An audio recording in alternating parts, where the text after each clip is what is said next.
Hi అండి అందరికీ. ఈరోజు నా డైలీ రొటీన్తో పాటు నా లైఫ్లో జరిగిన కొన్ని ఇన్సిడెంట్స్ మీతో షేర్ చేసుకుంటున్నాను. వీడియోని పూర్తిగా చూసి నేను చేసిన ఎక్స్పీరియన్స్ మీ లైఫ్లో కూడా చేశారా? కామెంట్ బాక్స్లో ప్లీజ్ కామెంట్ చేసి నాకైతే చెప్పండి.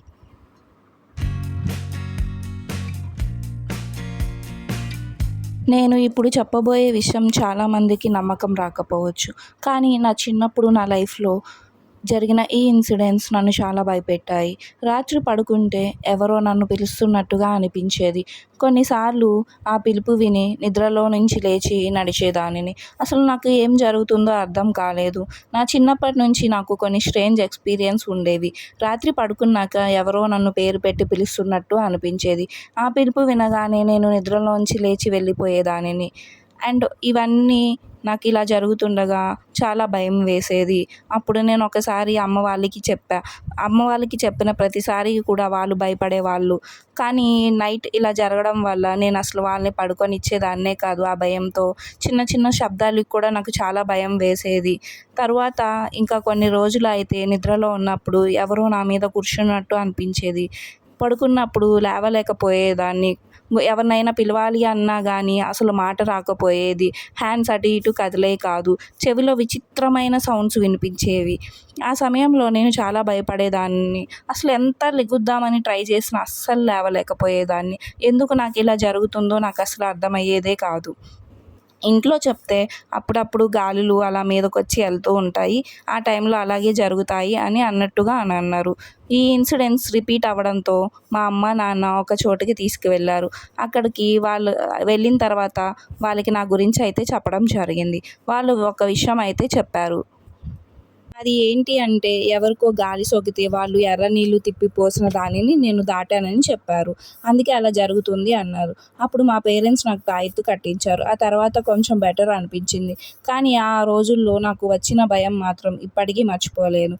తాయెత్తు కట్టించిన తర్వాత కొన్ని రోజులకి అంతా నార్మల్గానే ఉంది. కానీ కొన్నిసార్లు మళ్ళీ రాత్రుళ్ళు విచిత్రమైన కలలు వచ్చేయి. ఆ కలలో ఎవరో నన్ను పిలుస్తున్నట్టు, నన్ను వాళ్ళని ఫాలో అవుతున్నట్టు అనిపించేది.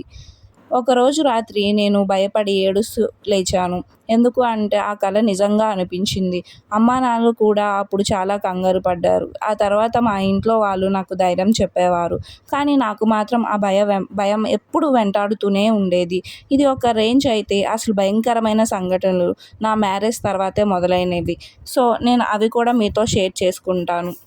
ముందు జరిగిన దానికంటే పెళ్ళి ఆఫ్టర్ మ్యారేజ్ జరిగినవి చాలా విచిత్రంగా ఉన్నాయి. ఎందుకో నాకు అర్థం కాలేదు. అసలు నాకే ఎందుకు నా లైఫ్లో ఇలా జరుగుతుంది అనే ఒక డౌట్ అయితే నాకు వచ్చింది. కానీ ఈ ప్రశ్నలన్నిటికీ నాకు ఇప్పటి వరకు నాకైతే సమాధానం దొరకలేదు. అంతే ఫ్రెండ్స్, వెయిట్ ఫర్ పార్ట్ 2. నేను మ్యారేజ్ అన్నీ పార్ట్ 2లో చెప్తాను. అంతే ఫ్రెండ్స్, ఇప్పుడు నా డైలీ రొటీన్లోకి అయితే వెళ్ళిపోదాము. అండ్ నేను చెప్పిన స్టోరీ మీకు ఎలా అనిపించిందో ప్లీజ్ కామెంట్లో కామెంట్ చేయండి. మీరు ఈ ఎక్స్పీరియన్స్ ఏమైనా చేసి ఉంటే ప్లీజ్ ప్లీజ్ ప్లీజ్ ప్లీజ్ నాకు కంపల్సరీ కామెంట్ బాక్స్లో అక్క నాకు ఈ ఎక్స్పీరియన్స్ ఇలా కలిగింది అని చెప్పండి. ఎందుకంటే నా లైఫ్లో నాకు జరిగినట్టుగా ఎవరికైనా జరిగిందా, నిజంగా ఈ ఎక్స్పీరియన్స్ ఎవరన్నా చేశారా అని చెప్పేసి నేను తెలుసుకుందామనే ఈ వీడియోస్ అయితే స్టార్ట్ చేశాను అనమాట. లేకపోతే చెప్పకపోయేదాన్ని. బట్ నాకే జరిగింది కదా, ఇలాంటి ఎక్స్పీరియన్స్ ఎవరైనా చేశారా, వాళ్ళకి ఏం తెలుసు దీని గురించి అని తెలుసుకోవాలని మాత్రమే నేను ఈ వీడియోస్ చేస్తాను. దయచేసి మీరు ఈ వీడియో పూర్తిగా చూసి మీకు ఇలాంటిది ఏమైనా చిన్న ఎక్స్పీరియన్స్ జరిగినా కానీ నాతో షేర్ చేసుకోండి ఫ్రెండ్స్. మార్నింగ్ లేవగానే అయితే ఈరోజు నుంచి వాకింగ్ స్టార్ట్ చేద్దామని వాకింగ్కి అయితే వెళ్ళాను ఫ్రెండ్స్. 5:30కి లేచి మాకు పక్కనే పార్క్ అనేది ఉంటుందన్నమాట. చాలా మంచిగా నీట్గా చాలా బాగుంటుంది. కానీ పక్కన ఉన్న పార్కులకి చేయడానికి మాత్రం కుదరట్లేదు. మనకి దూరంగా ఉన్న వాటికైతే వెళ్తాము, పక్కన ఉన్నదాన్ని లైట్ తీసుకుంటాము. కానీ ఈసారి మాత్రం వాకింగ్కి వెళ్ళాలని డిసైడ్ అయ్యి మార్నింగ్ అయితే వాకింగ్కి వెళ్తున్నాను అనమాట. ఇంకా వాకింగ్ నుంచి వచ్చేసిన తర్వాత కొంచెం ఫ్రెష్ అయ్యి ఇంకా దోశ అయితే వేసుకుంటున్నాను. ఎందుకంటే ఒక్క దోశే వేసుకుంటాను. నాకు దోశలు అంటే చాలా ఇష్టం. మరీ వాకింగ్ చేస్తున్నాను, డైట్ స్ట్రిక్ట్గా చేయాలని ఏమీ లేదు. లైట్‌గానే చేస్తాను. మరీ అంత ఫుడ్ మానేసి కూడా చేయను. ఎందుకంటే నాకు కొన్ని హెల్త్ ఇష్యూస్ ఉన్నాయి. సో, దానివల్ల నేను ఫుడ్ పూర్తిగా మానేసి డైట్‌లు చేయాలంటే చేయలేను. సో, అందుకనే లిమిటెడ్‌లో తింటూ డైట్ చేయాలని అయితే స్టార్ట్ చేశాననమాట. దీనిలోకైతే మొన్న చికెన్ కారప్పొడి చేశా. చాలా అంటే చాలా టేస్టీగా ఉంది. దాన్నైతే దీని మీద వేసుకొని తిన్నాననమాట దోస. చాలా అంటే చాలా బాగుంది. మీకు ఆ రెసిపీ కావాలంటే మన షార్ట్స్‌లో ఉన్నాయి చూడండి. చికెన్ కారప్పొడి ఎక్స్పీరియన్స్ చేయండి. చాలా అంటే చాలా టేస్టీగా ఉంది.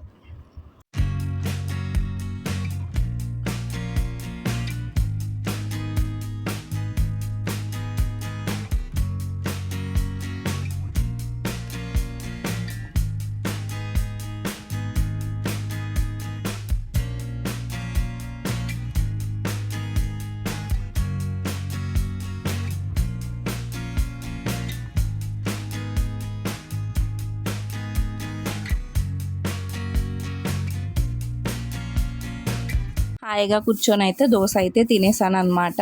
పిల్లలు ఎప్పటినుంచో మరమరాల ఉండలైతే చేయమంటున్నారు. నేను ఇప్పటి వరకు చేయలేదు. సో, దాన్నైతే స్టార్ట్ చేశాననమాట. ఎలాగో స్కూల్స్ కూడా స్టార్ట్ అయిపోయినాయి కదా! వాళ్ళకి స్నాక్ బాక్స్‌లో పెట్టొచ్చని చెప్పేసి దీన్నైతే స్టార్ట్ చేశాను.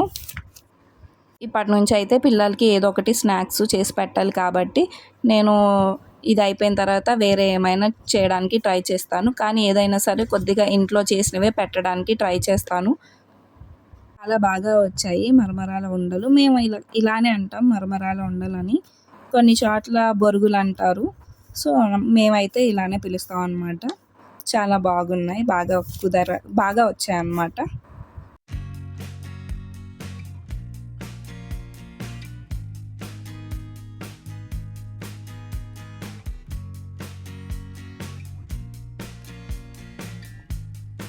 ఇక్కడైతే బాక్స్‌లో పెట్టేసి దాచేస్తున్నాననమాట. స్టోర్ చేస్తున్నాను. నెక్స్ట్ వచ్చేసి నేను ఎగ్ కర్రీ అయితే చేద్దామని అనుకుంటున్నాను ఈరోజు. మా పిల్లలు అయితే ఎగ్గు లేదా చికెను లేదా పచ్చడి ఈ మూడే తింటున్నారు. ఇంకా వెజిటేబుల్స్ ఏవి తినట్లేదు. వాళ్ళకి ఎగ్ కర్రీ చేసిన రోజు పండగనమాట. కొన్ని సార్లు ఎగ్స్ చాలా చిన్నగా వస్తాయి. కొన్ని సార్లు ఎగ్స్ చాలా పెద్దగా వస్తాయి. దాంట్లో లోపల ఉన్నది మేము చందమామ అంటాం అనమాట. అవి డబల్ వచ్చాయన్నమాట. చాలా బిగ్గా వచ్చాయి ఎగ్స్. మరి ఎందుకు ఒక్కొక్కసారి అలా వస్తాయి, ఇంకొకసారి ఇలా వస్తాయి నాకైతే అర్థం కాదు. సో, ఆనియన్స్ అయితే కట్ చేస్తున్నాను. ఆనియన్స్ కట్ చేయాలంటే నాకు మ్యాక్స్ గంట పట్టిద్దండి. కానీ దీన్ని యూజ్ చేస్తున్న దగ్గర నుంచి నాకు బాగా ఈజీ అయిపోయింది ఆనియన్స్ కట్ చేసుకోవడం. నాకు ప్రాసెస్ కూడా చాలా హ్యాపీగా ఉంటుందన్నమాట. ఎందుకంటే ఆనియన్స్ కట్ చేసి కళ్ళల్లోంచి వాటర్ వచ్చి వాటి పవర్‌కి కానీ జస్ట్ ఇది అందులో వేసేయంగానే కొంచెం లాగితే చిన్న చిన్న ముక్కలుగా కట్ అయిపోయిద్ది కాబట్టి ఆనియన్స్ కట్ చేసుకోవడం చాలా ఈజీ అయిపోయింది. నెక్స్ట్ ఇక్కడ వచ్చేసి రైస్ అయితే కడిగి పెట్టేస్తున్నాననమాట. నేను ఈ హాలిడేస్ ఇచ్చిన దగ్గర నుంచి చాలా లేట్‌గా లేవడం, అన్నీ లేట్‌గా అయిపోతున్నాయి పనులు. సో, ఇప్పుడైతే వాకింగ్ స్టార్ట్ చేశాను కదా! మార్నింగ్ లేవడంతో నాకు 9, 10 కల్లా వర్క్ అయితే ఫినిష్ అయిపోతుంది ఇంట్లోది. ఎందుకంటే పిల్లలు లెగుస్తారు. వాళ్ళకి టిఫిన్ చేసి పెట్టాలి. అంటే పిల్లలంటే అరగంటకు ఒకసారి ఏదో ఒకటి తినాలని అనుకుంటారు కదా! ఇంక అందుకే నాకు పనులైతే త్వరగా అయిపోయాయి. పనులు అయిపోతే మాత్రం చాలా చాలా హ్యాపీగా అనిపిస్తది. ఇక్కడొచ్చి అయితే నేను ఎగ్ కర్రీ అయితే చేసేస్తున్నాననమాట.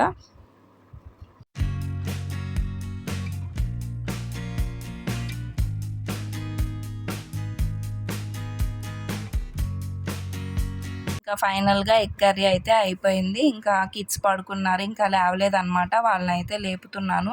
టైం అయితే 9 దాటిపోయింది. ఇంకా వాళ్ళు లేవలేదు. ఎందుకంటే వాళ్ళు కూడా నాతో పాటు మార్నింగ్ పార్క్‌కి వచ్చి కొంతసేపు ఆడుకొని మళ్ళీ పడుకున్నారనమాట. అందుకని ఇంకొంచెం లేట్‌గా అయితే లేచారు. నెక్స్ట్ వచ్చేసి వాళ్ళని లేపేసి నేనైతే వాషింగ్ మిషన్ అయిపోయింది. వాషింగ్ మిషన్‌లో బట్టలైతే తీసేసి ఆరేస్తున్నాననమాట. బయట కట్టుకున్నాను తీగ అదైతే తెగిపోయింది. ఇప్పుడు మళ్ళీ సందులో అయితే ఆరేయాల్సి వస్తుంది. బట్ ఇక్కడ వచ్చేసి వాషింగ్ మిషన్‌లో 90% ఆరిపోయినా కానీ నాకు లోపల అనేసరికి బట్టలు ఆరడానికి 2 డేస్ అయితే అయిపోతుంది. సో, ఇక్కడైతే పిల్లలు బ్రష్ అయితే చేస్తున్నారు. ఏదైనా చేస్తారు కానీ బ్రష్ చేయమంటే గంటలు గంటలు టైం తీసుకుంటారు. ఏంటో ఈ పిల్లలు. సో, వాళ్ళొచ్చేసరికి నేనైతే వాళ్ళకి టిఫిన్ వేసేసాను. వాళ్ళ ముగ్గురికి అయితే నేను టిఫిన్ అయితే పెట్టేసాననమాట. వాళ్ళకి ఇవంటే చాలా ఇష్టము. బట్ సర్ప్రైజ్ అని చెప్పేసరికి వేరే ఏదో అన్నట్టుగా ఫీల్ అయ్యారు. ఎందుకంటే పిల్లలకి ప్రతీదీ చాక్లెటు, కేక్స్ ఇవంటే ఇష్టం కదా! ఇవి ఒకసారే చూపించేసరికి ఇవేనా అనేసి అన్నారు. సో, పర్లేదులే తినండి చాలా బాగున్నాయి అంటే తీసుకొని తిన్నారనమాట. అంతే. ఈ వీడియో మీకు నచ్చినట్లయితే చిన్న లైక్.